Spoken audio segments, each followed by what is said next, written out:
How to earn in HiFami. Paano nga ba kumita sa HiFami? Kikita tayo sa HiFami sa maraming paraan. At isang paraan na yon ay ang pag-claim sa ating tanim or crops kung ito ay tawagin.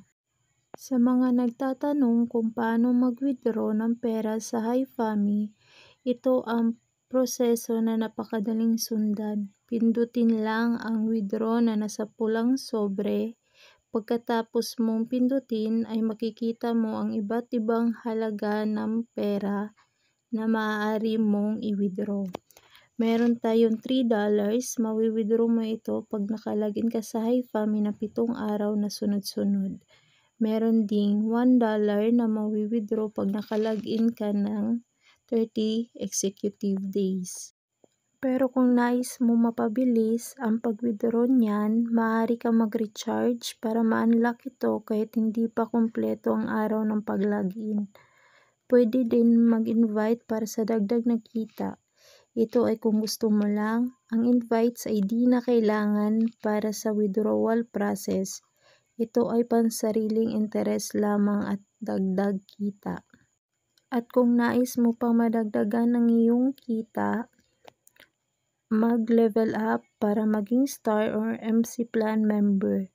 Pag naging MC Plan member ka or Star, ay kikita ka ng diamonds na mawi-withdraw mo din. Maaari ka mag-withdraw ng $5, $10, $15, $20, $50, and $200. Maaari mo din itong i-exchange coins. Ito ay magagamit mo sa pag-trade ng mga regalo. Maaari ka din makipag-trade to earn big prizes. For example ay ang small blind box.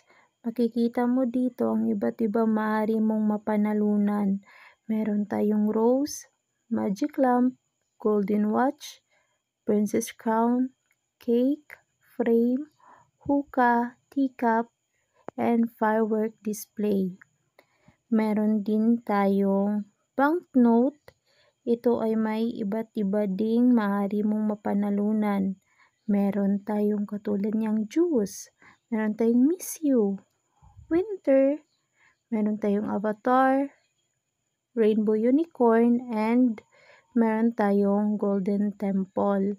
Ito maaari mong mapanalunan. So, what are you waiting for? Click the link below and download it. Sabay-sabay tayong kumita ng walang kahirap-hirap. Happy earnings sa HiFami!